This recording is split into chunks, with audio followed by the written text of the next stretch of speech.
Welcome back. We're now going to cover the major events of the last section of the Peloponnesian War, referred to as the Decelean War. The term Decelean War refers to the fort that the Spartans were able to establish in the territory of Attica at the village called Deceleia, a little bit north of Athens. We need to first, however, focus on a couple of incidents that occurred in the aftermath of the Sicilian expedition that doomed most of the fleet of Athens. And essentially, this aftermath is orchestrated by our Athenian traitor, Alcibiades, who is now, at least for the time being, working on the Spartan side, although that will in fact not last. Alcibiades attempted two maneuvers to try to assist the Spartans in the Peloponnesian War. The first thing Alcibiades tried was to attempt to establish a foothold for the Spartans in the east coast of the Aegean Sea, where they could actually get assistance from the Persians, who had been gradually making their way back into the eastern area once again, and were now governed by two satraps, S-A-T-R-A-P-S, the term for a Persian governor. The two notable ones were Tissaphernes, who operated along the Ionian coast, and Pharnabazus, who operated further north nearer to the Black Sea and Hellespont region.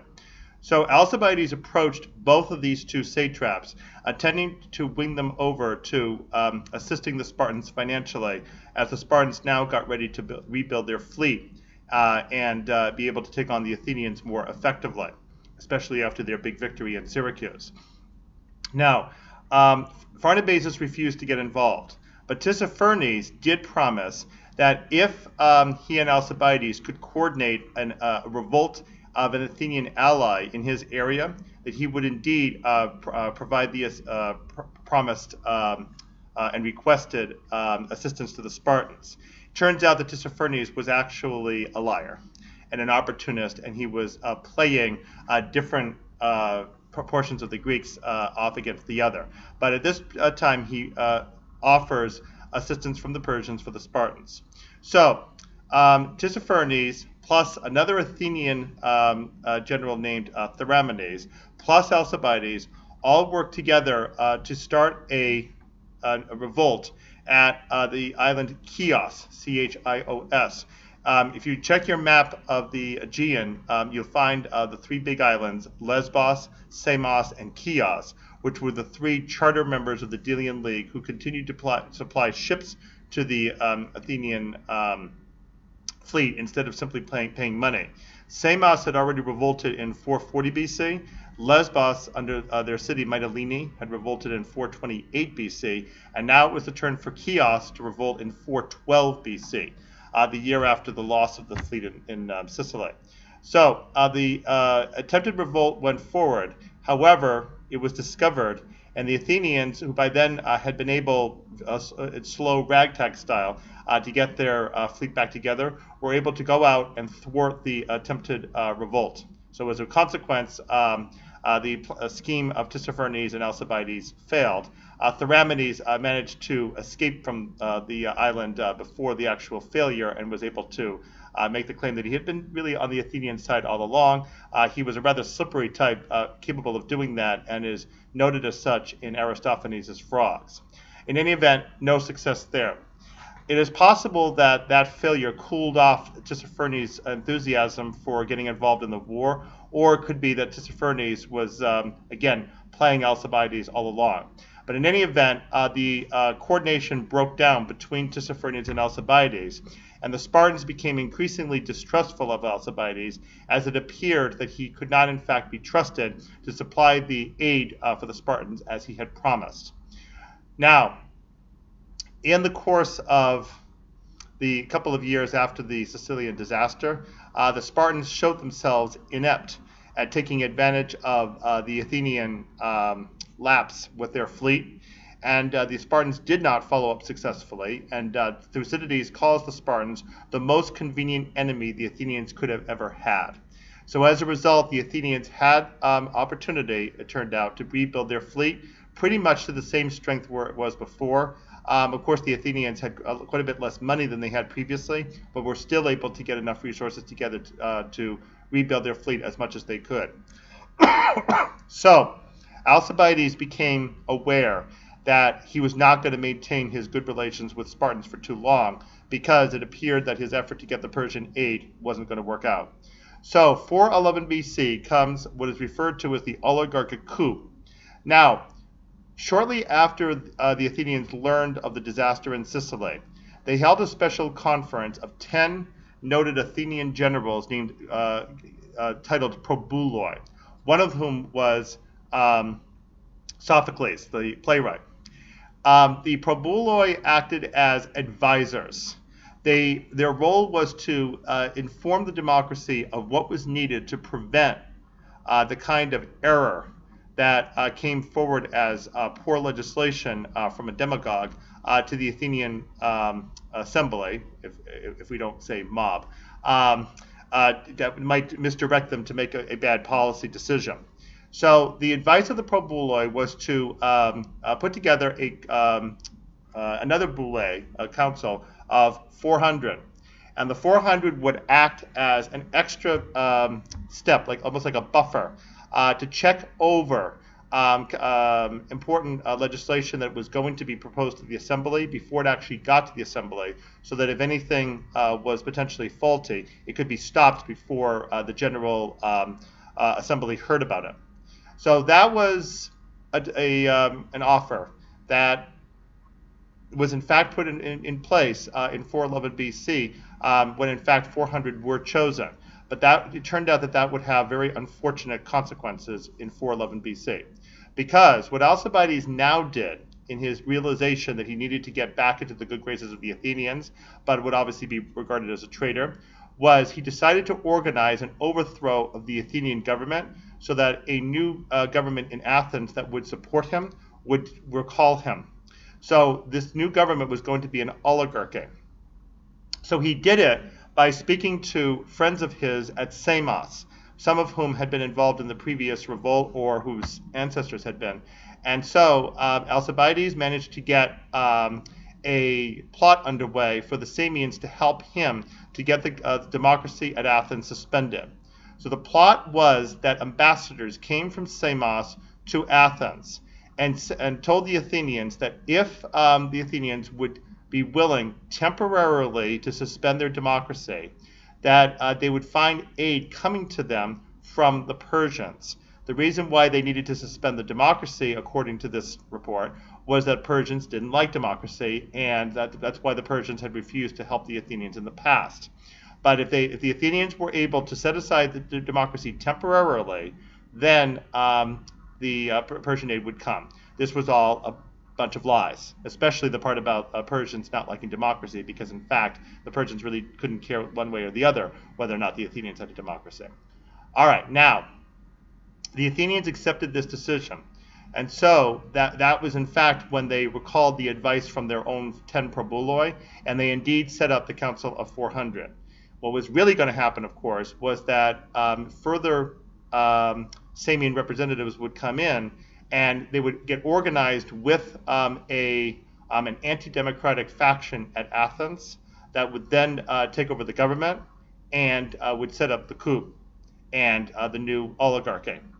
Now, there actually were two factions at Athens that were interested in just suspending the democracy. The softer group was those that were not necessarily opposed to democracy as a whole, but in this specific instance did not want the democracy to continue for particular reasons related to either the war or to Alcibiades' predicament.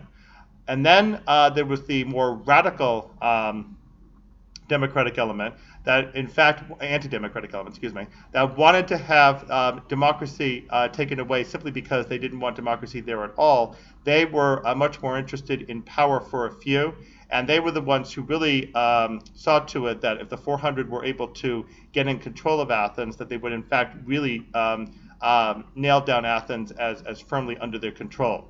So it turned out that was a split that was not immediately evident when the coup was put in place, but which would eventually divide the oligarchic factions sufficiently for the thing eventually to break down. Okay, so the coup got underway. The Samian representatives came into Athens.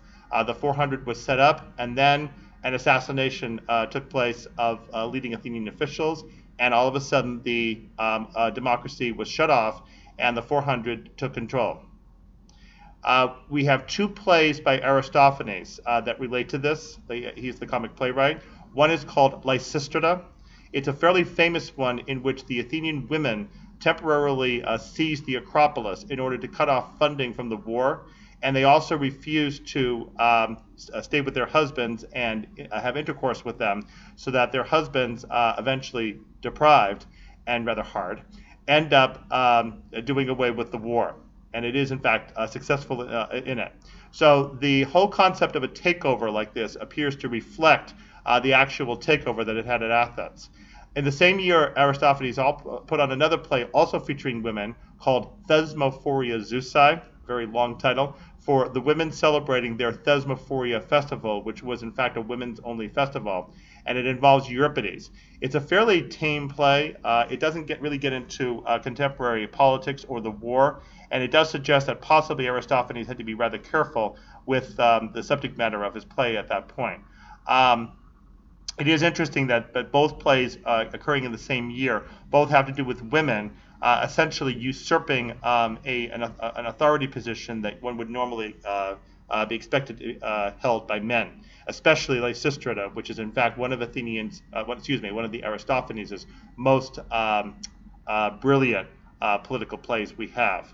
And indeed, I would imagine that the Athenian audience chuckled a lot at the idea of women taking over their government, because, of course, such a thing could never happen in Athens, and also might have nostalgically looked upon the play with its period of peace at the end as something that the Athenians themselves would love to actually have happen.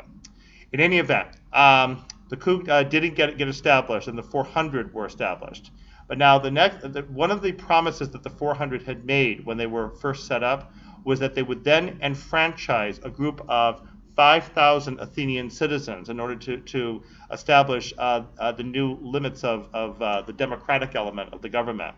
And they dragged their feet. And this is where it becomes apparent that there was division in the ranks between the two sides, because one side, again, was interested in pure oligarchic control, whereas the other side was more loosely interested in a different form of government from the original democracy, but one which still had some democratic element in it. So the 400, in fact, refused to set up the 5,000 and therefore got into trouble from the general Athenian populace. In addition to that, since the war was continuing, the 400 were now responsible for continuing the war, and the Athenians suffered another major revolt at this point, which was the island of Euboea, right to their north, Euboea, and as a result, the Athenians were so infuriated by the Spartans, by the coup organizers, who were not able to prosecute the war against the Spartans, that in fact the Athenians ended up finally, after only a few months, deposing the 400 after they managed to compel the 400 to draw up the list of 5,000 as had been promised. Once the 400 did so, they were deposed, and now the 5,000 came into power. Thucydides actually praises the government as run by the 5,000 as one of the best form of governments the Athenians ever had. It lasted 8 months. So the 5,000 now continued to run the city in sort of a semi-democratic way, and were able, in fact, to get the war back underway. In fact, it was in this period when the Athenians now all of a sudden, with the help of Alcibiades, who now managed to finally get his way back into the Athenian fleet and was able to finally help the Athenians out, the Athenians scored 3 major successes up in the northeast region, one called Abydos, A-B-Y-D-O-S, one called Cynosema, C-Y-N-O-S-S-E-M-A, and then the really big one, which was called Cyzicus, C-Y-Z-I-C-U-S. In that case, the Spartans were so badly defeated at sea that the Spartan general named Mindarus sent a letter home that basically said, "We're totally stuck. We're clueless. We have no idea what to do. Help. Now, the one who tells us about that is the next author after Thucydides. One of the last major events Thucydides describes in his history was the Oligarchic coup, and a couple of events after that, including the victory at Cynossema for the Athenians.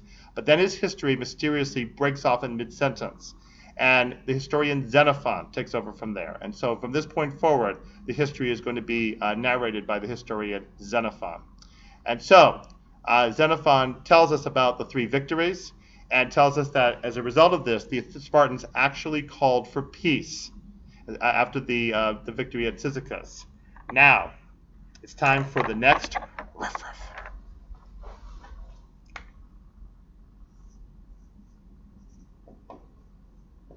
So here's the city Cyzicus in 410 BC.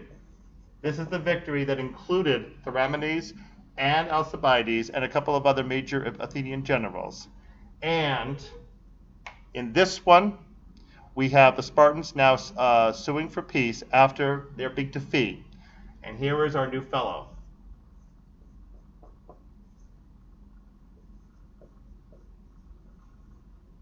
Cleophon. Second rough. Cleophon is a radical Athenian general who, like Cleon, insists that the Athenians keep on fighting.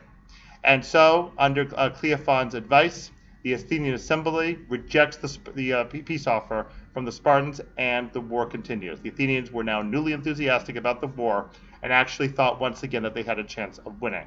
And so they unwisely rejected this peace offer in 410 BC. Thereafter, once the Athenian government was able to run the war successfully, the 5,000 finally abdicated that same year, and the Athenian democracy was fully restored. However, this entire episode had left political scars. Quite a few people who got involved in the coup were no longer trusted, including some generals who might very well have assisted the Athenian fleet from this point forward.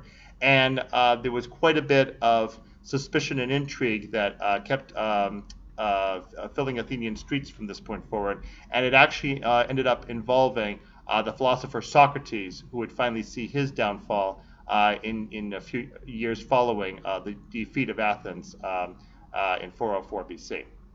Okay, we now move from here into the main fighting of the Decelean War in order to see how the Athenian downfall eventually came about. We'll see you next video.